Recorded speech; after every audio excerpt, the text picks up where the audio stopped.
OODAcast, informing your decisions with intelligence, analysis, and insight. Brought to you by the team at OODAloop.com. Hi, everybody. Welcome to OODAcast.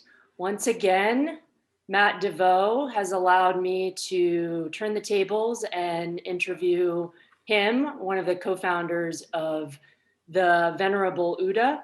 And today we are specifically going to talk about entrepreneurship.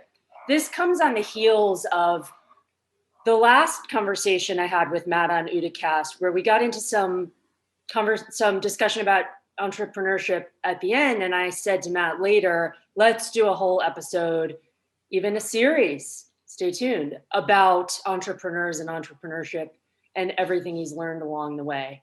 Welcome, Matt, to your own podcast. Thank you. It's a pleasure to be here. Great to be talking with you as always and learning from you as the beneficiary of many of your entrepreneurship lessons. I'm really glad to be able to put some questions in front of you for the benefit of our OODA audience. And I really like this conversation. I'm going to ask you a lot about certainly your experience, but I would really like this for this to be as practical and actionable for our audience, both those who are already entrepreneurs as well as those who are contemplating becoming them. Okay, perfect. So with that, please be as candid as you can throughout this. Share the good, bad, and neutral, as you know I like to hear. So I wanted to start, and we addressed this a little bit the last time. What was the first inspiration that you can remember, even as a young Matt, to become your own boss and to build and create something yourself? Yeah, I think, my father was in business with my grandfather and my uncle. They had a logging business that required a tremendous amount of work, but also, demonstrated some self-sufficiency. Given where we lived, they had to do all the mechanic work on all of their equipment. They had to build their own roads. They had to haul, cut the lumber, haul it out of the woods, arrange with the mills as to where it was going to go.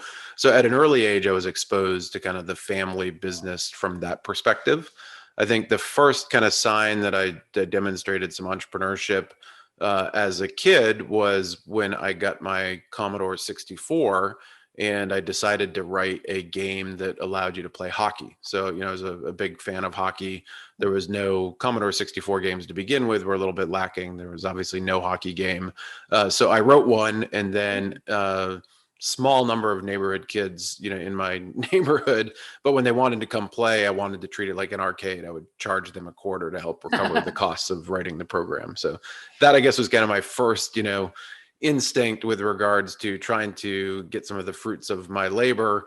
Would continue to kind of have that entrepreneurial streak as I grew up. I started a computer coding consultancy when I was in college. There were other things that I did that were kind of entrepreneurial along the way as well.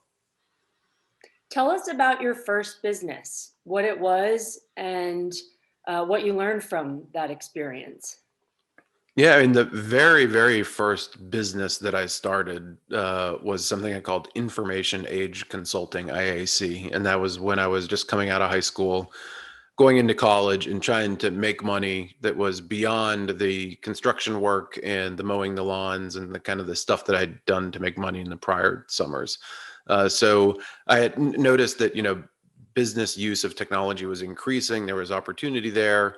So I started offering up classes for small businesses on how to use computers, how to modernize. And then I started doing coding projects. For example, I went in with another guy to write a point of sale system for an auto mechanic who had, big parts management kind of inventory issue. And we computerized that for him. So I count that as kind of my first business because I printed out my own business cards. I went out and did my own business development. I found partners, and then I executed, against what we were trying to achieve. That sounds really fun. Was there anything about that you didn't like or that surprised you about what was hard about it? Yeah, I think I was a little caught off guard with just I knew how to go and scope a project and do the project, but I wasn't as familiar with invoicing and taxes and franchise fees and like all that sort of stuff that's associated with a small business. So definitely a couple of surprises in that regard. that I, fixed later on as I became an entrepreneur. I became very astute in understanding the legal and regulatory and reporting and tax issues around starting a business. Right. The necessary drudgery. Yeah. As you just said, there are a lot of different components to running a business. There's the administrative and finance, there's business development, there's the execution on the work, the billable work. What's your favorite part? My favorite part is building. I like to have a vision for an opportunity in the market, and I love to realize that vision by executing a business plan against it. So that has been kind of the common thematic for me throughout my entrepreneurial endeavors, is that I have an insight, I have a hypothesis about the market, and put together a company and a business plan to execute against it successfully. Mm. So for me, some of them are novel, sometimes it's an improvement on an existing business, but I like that, the forming of the idea and then being able to go and kind of be master of your own destiny by executing against the opportunity. Right, right. Along the way, you've had a lot of companies you've started, successfully run, sold some of them. What's been the most for the benefit of our audience, what's been the most counterintuitive or surprising thing you've learned along the way? Most counterintuitive. Um, What's something yeah, that surprised you that you've learned that's perhaps been a threat or throughout your career as an entrepreneur, or something that Yeah, I think it was just, the fact that risks aren't as risky as you might anticipate. Hmm. Um, Earlier in my career, it seemed like the risks were bigger. They seemed more daunting. You have that fear of failure, which later as an entrepreneur, I think everybody learns that failure is an essential element of success. So I think that understanding that maybe the risks aren't as consequential, that you need to try. Your heart obviously needs to be in it, and that if you fail, that there is a lesson in that you can apply forward. And if you succeed, there are lessons that you can apply forward. You can kind of measure as time went on, as I built, subsequent business after subsequent business. By the time I got to Fusionx, which was the most recent one that I sold, I really understood the mechanics for creating a successful business. I understood not only the narrative, the go-to-market strategy, the execution, the niche in the market. I mean, I had basically developed, a degree in architecting business, and was able to pull together, all the requisite skills that I learned from building houses and building porches and building elements of prior businesses, some of the successes there, and as well some of the failures. You mentioned something that you also had said in our last discussion on OODAcast about your heart being in it, and that could, you know, that's pretty foundational to being an entrepreneur. But say a little bit more about what you've learned that really means. I thought it was interesting in our last OODAcast how you brought that up, that you advise entrepreneurs that you can't just do it a little bit after work, after your 9 to 5, and hope for it to succeed. You have to really believe in it and go in whole hog. That's my Yeah, expression. yeah, yeah, Uh, yeah. say more about that, and why that's important, and how that actually cascades down into things you need to do and behaviors you need to follow.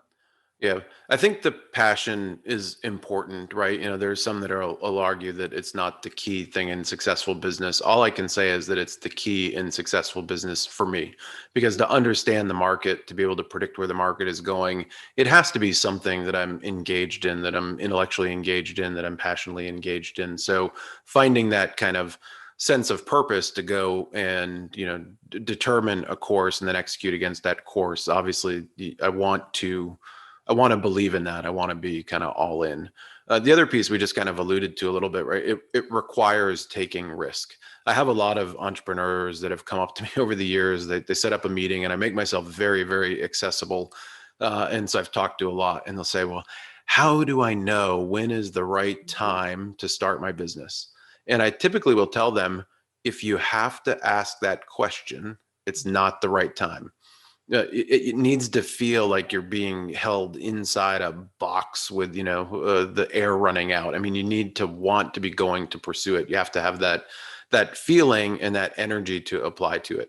Now, obviously, there are lots of people who have been successful in business without that passion, but for me, that's an essential element. And it's also allowed me to tie my entrepreneurship and my successes as an entrepreneur to issues that I think have consequence in society, that are meaningful issues that, advance in our battle against, from a counterterrorism perspective or cybersecurity perspective. I mean, I've been able to engage in what I believe were purposeful, development of a business, while also, I don't want to say advancing the human condition, because it sounds a little grandiose, but at least advancing our capabilities in some of these critical areas. The passion that clearly comes across when you're talking about what you are an expert on and what you care about, that's also an important component, quite frankly, in sales, in Sure. selling yourself and selling your expertise, the services of your business. I'm really interested, from entrepreneurs like you and others we'll talk to on this podcast, how do you sell, and what works and what doesn't work? Yeah, I always tell folks that for me, and I've built my sales teams around this, sales are a combination of a couple of things. One is you have to have kind of the credibility to establish the initial conversation, because that's what it is. It's a conversation that you're having with the client, and it needs to be a two-way conversation. It can't be a one-way transmission. um, I mean, it's one thing to go on Shark Tank and pitch an idea. It's another thing to sit down with a client to meaningfully discuss how you're going to improve their cybersecurity, or how you're going to develop a new approach to catching terrorists, with malintent. So that's the key piece, is to come in with the credibility and with a conversation-based style. Uh, as a result, I didn't have any PowerPoint decks. I mean, I've never been a big fan of going in and giving the pitch. I like to have a, conversational track that we follow and we diverge from, and that the client can direct as well, right? I don't want to set the structure to be so rigid that they kind of go through the conversation thinking, well, this is the definition of, my problems and how they can solve them. I want us to have a dialogue. So, the best analogy is really kind of a choose your own adventure book. You start and you are creating these hooks where there are opportunities for the conversation to go in different directions, and for the client to articulate what problems that they're trying to solve, what has worked, what hasn't worked, what they're most fearful of. We would ask a lot of ask a lot of questions around, what is it that keeps you up at night? What are the things that, are risks that you're trying to manage, or that are the most worrisome for you? So I think that's the key piece, is that it is a conversation.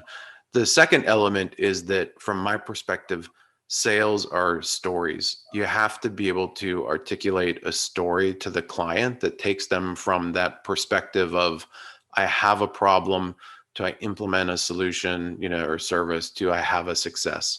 So I was very big on using analogies, using case studies, and, past performance, and being able to get them to relate to the ways that we had helped other clients through very difficult problems. So it did that through this, the act of storytelling, and these were true stories. But it was, gave them that sense of being able to put themselves in the story and say, okay, well, I have a problem, and if Matt can help me, then I have a success, right? So the being able to structure sales as storytelling for me was also very important. Yeah, I really like that. And at the risk of inserting myself into this dialogue, we had done two trainings through OODA about the use of asking questions and promoting dialogue as a means to learning about the pain points and challenges of a client, to build that relationship, and also to come back to them with solutions to the problems as you help them define them. To return to the question from earlier, from a moment ago, quite frankly, what doesn't work? What have you noticed either from just learning the hard way or what you've seen other entrepreneurs do in going into meetings with clients or prospective clients? And what are the mistakes that people have made? You've observed this throughout. I mean, I'm not saying that you're witnessing people making mistakes all the time or that you have, but along the way, there are things that work and things that don't. What are the things that you would really advise a potential entrepreneur or an existing entrepreneur away from doing in client interactions? So part of that is the counter narrative to what we were just discussing. Coming in with too rigid of an approach, coming in with a stream of output that doesn't allow for the client to, provide any input, not listening. I've been in some horrible meetings where it's taken forever to get the CISO in the room, and not a meeting that I've run, but something that I've been pulled into. And then the person goes into just, constantly talking at the client, not asking a question, not showing any emotional IQ with regards to the problems that the client is trying to solve or the teams that they've structured or the successes that they've had. It can be a little bit accusatory in nature, where you're trying to say, well, things are really bad for you, implying lots of failure. So, playing into the uncertainty and doubt aspect of it. And I've literally been in meetings that have gone so bad where we've had an hour booked with the prospective client, and at like the 25-minute mark, I see them look at their watch and do a text on their phone, and then 5 minutes later, the admin comes in and says, "Oh, I'm sorry, something came up. We need to end this early," right? Where that they've just basically killed. It's been so invaluable for their, or lack of value for them, that they're killing the meeting halfway through that mark. Right. So that is the key, to not come in and be arrogant, not think that you have the perfect solution for every client, not make the client feel like they're a failure because they need your solution, right? This is about kind of mutual success enablement. You have to come in with a positive story. Now, obviously, in the spaces that I've been in, there's a lot of inherent risks. So we're talking about risks. We're talking about managing risks. We're talking about best practices, getting them to understand that they're not alone, right? That you've helped other clients in similar circumstances, that other companies are facing the same thing. I can't tell you how many times I've seen, a client express relief visibly in their body through body behavior and facial expressions. When you say, well, that is pretty typical for what we encounter, for a company of kind of your size and position in the market. You're not an anomaly. The problems that you're facing are problems that others are facing. And, we can work through approaches to make sure that you're successful here. So I definitely would be waryful of being, too arrogant, too proud. I mean, one of my best sales guys, Jason Harrison at Fusionx, had a phrase where, he would say, if we went in a restaurant and they're trying to charge us $15 for bacon for breakfast, he'd say, well, they're a little bit proud of this bacon. And that always stuck with me, right? Don't come in a little bit too proud of what you're offering. There are other smart people out there. There are competitors. The client is likely smart, right? Come in with a bit of humility and being part of a broader solution, not the sole and only solution. I like that. Jason's funny. Mm-hmm. As a fellow entrepreneur, I've talked to people that consider going out on their own, being their own boss, starting their own thing. And it's interesting how it's the small things that trip people up. Oh, well, what about health insurance? Or what about admin things? And I say, don't worry about that. You can figure that out. You need clients to have a business. Sure. That's the first thing. You need to get clients. Who are your clients going to be? With that, I pose to you the question, how do you identify? I know this is very broad and expansive and it's different for each business you've had, but if you can extract any themes or lessons from how you've identified clients and figured out where your market is, what's your process for that? Yeah, the businesses that I've designed, again, are a bit predictive in the direction that the market is going to go. So then it's a matter of finding people that are willing to listen to your message to market, right? The solution that you've evolved in that space, proposing. So part of that is kind of direct outreach. Part of that is events, and being at conferences and speaking at conferences and just participating in conferences.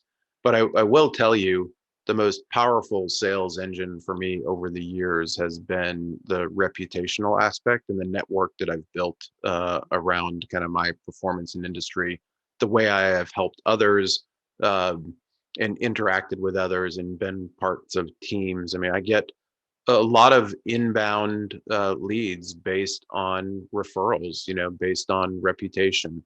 I'm able to make a cold approach to somebody based on that established reputation or based on some commonality kind of purpose. Um, some of them have been difficult, I always like to tell the story of with iDefense, we started the first cyber threat intelligence company. I mean, the product did not exist in the market. Um, and sitting down and having to articulate the value proposition, the nature of the fact that cybersecurity is changing, that there are threat actors that are out there, that those threat actors are sharing tools and tactics and techniques, and they're observable and you can get early warning, that we operate in different time zones. So it matters to you in New York what happened in New Zealand yesterday, because at the time we were dealing with a lot of time-based malware, right? It would trigger at a certain date and time.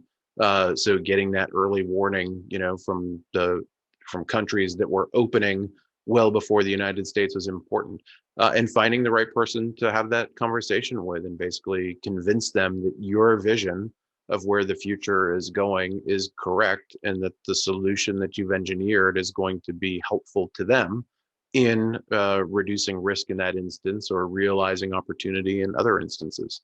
Hmm. Client relationships, going back to what you're just saying about your reputation and maintaining your relationships with clients along the way. Of course, you burnish your reputation as you go. What's your advice and experience related to maintaining clients over the months and years? What are your suggested, I hate to say tactics, but what are your pieces of advice for those out there who want to stay in front of their clients, cultivate relationships for the long term? What have you found to be effective? Yeah, establish a rhythm of conversation that is collaborative, not sales based, right? So there are some clients that they come in and you establish the relationship and it's a continual relationship. There are some where they come in and you solve a problem, and then it might be a couple of years until they have that problem, a similar type problem. Or in with high frequency, you have a client and then they move to a different organization, right? Like I was very proud at Fusionx. We had one chief information security officer that over the course of the years we were running the company moved us to 3 of the top 10 banks in the world. Because as he moved, he brought our team. Mm. Now, that wasn't a matter of me, pushing and having constant sales and saying, how can we help you? It was me being a colleague. It was engaging in regular communication. It was sharing input and advice when I saw something that came up that wasn't sales, that wasn't something that Fusionx was ever going to solve. It was soliciting feedback, on their thinking, right? So for me, my clients are never really clients. They're collaborators, they're partners, they become friends, become great friends with a large number of my clients over the years because we've had this sense of collaboration. And I fully understand that, we're able to provide them with a valuable business service, but the business service is not the end all, right? What matters in these relationships is the people. If you look at my Twitter feed, that, my top tweet is pinned at the top of my profile that articulates that, right? It says that organizations come and go, brands come and go. What matters are the people that you come together to solve hard problems with, and that you should stay connected with them. You should be helpful to each other, and you should, pay it forward from that regard, from a relationship perspective. At the end of the day, the Terrorism Research Center no longer exists as a corporate business. But I have hundreds of, friends and colleagues and people that I interact with from the period in which that business existed that is the lasting legacy of the company. Ultimately, you stay in touch with and develop working relationships with people you like working with. And chances are, if you like working with them, you want to be friends with them. And that's that natural continuation of dialogue that you're reinforcing. Just Yeah. on a slightly personal note, I want to share for the audience something about our friendship and working relationship, which I'm going to use to share a lesson I've learned, which is that when I met you, I thought, oh, you're way different. I mean, your technical expertise, technological knowledge is way out of my domain. And what would we have in common? I don't know if I've ever told you this. So if this is the first time, I apologize that I'm surprising you. Sorry. But you are the icon of this example that I want to share with the audience, which is that in talking to you and being open to the fact that you do something different, different from, but adjacent to what I do, and we've worked together over the years quite a bit. I think it's really important as an entrepreneur to be open to meeting people that know very different things from what you do, because you never know what opportunities may arise from being open to that. And well, first of all, I thank you for that, but also I've imparted that to other people along the way, and I give the Matt Devost example. Don't be daunted by someone who has different knowledge, a different skill set, different business from you. You never know how you might work together. Yeah, And that's a great point, right? I mean, I love that's why if you step me through the kind of like the career progression of my career and all the things that I've done, it's crazy eclectic, right? You can paint it in different buckets: counterterrorism, cybersecurity, critical infrastructure protection, private intelligence, threat intelligence. There are kind of buckets, but the nature of the networks that I've built and the folks that I've interacted with is incredibly diverse from an expertise perspective. Um, I can reach out and talk to somebody who is a PhD focused on biological warfare if I want to. I have no expertise in that space. It's just somebody that I've collaborated with and built kind of multi functional teams to work with. So I would herald that. Definitely be willing to get outside your comfort zone. Build eclectic networks. I mean, obviously, professional networks in your domain of expertise are great, but the eclectic networks are incredibly valuable as well. yeah, I can't preach that enough. It also just makes life a lot more interesting, and you never know what direction you'll go in. There's a consistent thread of your interests, but the different permutations of where that can go becomes really fun and fascinating if you're open to it, Yeah, and you open yourself up to new work and growing your business in new directions. absolutely. And you expose yourself up to new ideas and new thinking, right? Which I think is also critical to being successful, that you don't operate within an echo chamber. I mean, I got that lesson early on attending some of the early hacker conferences, right? Where you would sit on the floor and you would chat with people, and there was, great diversity of expertise, although the commonality of interest in cybersecurity. Where I would go to something like computers, freedom and privacy, and sitting on the floor, you would have a cypherpunk that was, looking to use encryption to kind of, advance humanity and suppress government's ability for surveillance, sitting next to somebody from the National Security Agency, sitting next to somebody from the FBI, sitting next to somebody who was a lawyer from the ACLU, sitting next to somebody who wrote software, sitting next to somebody who was a professor, right? I mean, it's just this the nature of the conversations and that type of environment for me are incredibly stimulating and satisfying, and I just learned so much. Agreed. Speaking of what I just brought up, I think that's a good segue to talk about mentorship. You've been a wonderful mentor to me, maybe without even realizing it, both through our conversations as well as your example.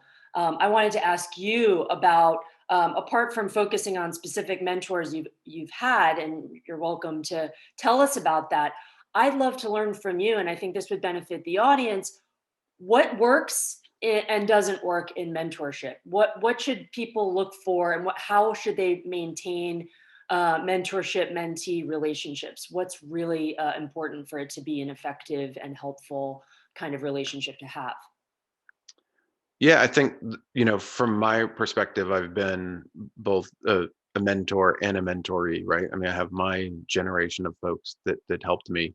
And when I was being mentored, what was always appreciated was, I would say kind of access to expertise without this, again, this sense that you're not intelligent or don't understand the problems, like being able to ask the questions of somebody who's been there and those answers being provided in a very genuine um, way, right, where they're not looking down on you for asking the question.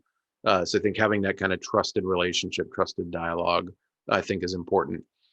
Being able to have them speak truth and receptiveness to the message, right? Some of the best mentoring for me over the course of my career, when I faced those big decisions, were the people that helped me confront the reality that I didn't want to address, right? It was kind of like the elephant in the room that I had thrown a sheet over, and they'd pull the sheet off and say, look, here's the elephant, right? Like, let's talk through this. You've avoided talking about the elephant for the past half hour. Let's talk about the elephant and how you feel about it.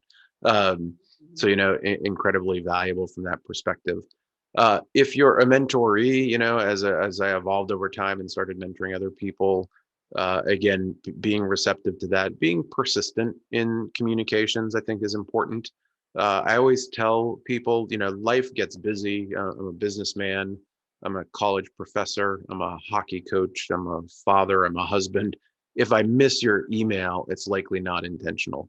So I'm not going to be upset if you email me a second time, right? We need the persistence to keep us both honest with regards to establishing a cadence around communication and interaction. So I think there's also that sense of, moving beyond the I'm bothering this person or they're not responding, so they must not care, right? Just kind of accepting that if we've engaged in a relationship, I do care, I want to be helpful, but life gets in the way. So let's make sure that we use the tools and the technologies available to us to help work around that. The best invention for me from that perspective has been Calendly. I mean, I used Calendly as my automatic calendar system, and the people that I mentor, whether as an individual coming up in their career or an entrepreneur that I've invested in their company, they can just go and schedule time. Like I tell them that you have permission. If the time is available on my calendar, you have permission to schedule time. And maybe something comes up downstream, a client emergency or something, and we'll reschedule. But I'm being very permissive and saying, you have the ability to take time out of my calendar, right? To me, that's a great relationship for somebody to be able to take advantage of. I think there are so many resources, whether it's, scheduling time on somebody's calendar that you already know, or trying to identify people you would like to talk to. LinkedIn, all kinds of other resources are available, alumni networks. And I just want to reinforce that point that asking people for some time with, focused, purposeful points for discussion, not just saying, let's catch up, but having something you want to ask. The worst that anyone could tell you is either, no, I don't want to do that, or I can't do it this week or next week, but how about in 3 weeks? And having at times, audacity to ask for a conversation can be really impactful and surprising, that you can talk to a whole universe of people that you wouldn't realize if you didn't try. I would also say, well, just as a closing point, because I think it's an important one to get, mentorees shouldn't feel like they aren't providing any value to the mentor, because I learn a lot. I learn a lot from the questions that they're asking, from the problems that they're facing, from the perspectives that they're bringing to that. So don't assume that it is a relationship in which the mentoree gets all of the value. Recognize that the mentoree has value to the mentor, and I view the same from a professor perspective, right? I love to teach. I love to think that I provide great value to my students, but I've learned a lot from my students over time, and I've especially learned a lot from them after they graduated and we stayed in touch, and I saw what they were working on and how they were bringing their skill sets to solving hard problems and the unique perspectives that they were bringing into the equation. So never assume that it is just, a unilateral relationship. Is definitely a benefit for both parties. I think after this podcast, you're going to get a lot of Calendly applications. Possibly. Matt Devost is a great mentor, and he just said he learns from his mentees. So spread the word, everyone. Thank you for that, Matt. I am a subscriber to the Global Frequency Sunday morning email, and as I've told you, I enjoy the quotes. And I hate to put you on the spot, but I know you're an encyclopedia of quotes, and I wanted to ask if there is a quote related to. I'm certain there are. I just want to know from you: is there a quote that jumps into your mind that is in the collection of Global Frequency quotes that you've got at the ready that you think is particularly top of mind for you as an entrepreneur as you go about, maybe not every day, but over the course of your career, that you find to be really true about the essence of building something and creating? Yeah, I think my favorite by far is from, one of the plank holders of the formation of Delta Force, um, where he said, some people say planning is everything. And for those that never execute, maybe it is. To me, that struck as, plan and vision, right? Obviously is essential, but execution is what brings it together, going out and actually doing something, building something, executing against that vision is kind of the essential element of entrepreneurship. If all you have is the vision, write a book, right? If you're willing to execute against it, build a company. To dig a little more into that, that term is used a lot, and I think at a high level, we all know what that means. What does that mean in down to brass tacks in your experience? What is executing? Is it making that call, writing that thought? What does that actually mean when it comes down to it? When an Yep. entrepreneur who's thinking about starting a company is listening to this, what does that really mean in practical terms? There's a couple elements, right? You need to execute against the mechanics of the business. That means you have to start. You have to be out there. You have to be providing services in the market, right? You have to build that vision. You have to build the go-to-market strategy, and then you have to execute against that. So there's the business operations execution, and then the execution for the clients as well, right? You need to go in and actually be providing those high value services. I mean, from my perspective, I've not been a product guy. I've built some products, but my focus has been professional services. So you have to execute uh, in performance to the client as well. You have to build that value, build that past performance. And part of execution is, kind of having the wherewithal to engage in some of the hard planning. I was looking through some documents today and I came across a kind of mid-cycle in building Fusionx, a very detailed strategy I built that I called the Fusionx Chasm strategy. And Chasm was, recognition of the crossing the chasm. I forget the author of the book. I think the last name maybe was Moore.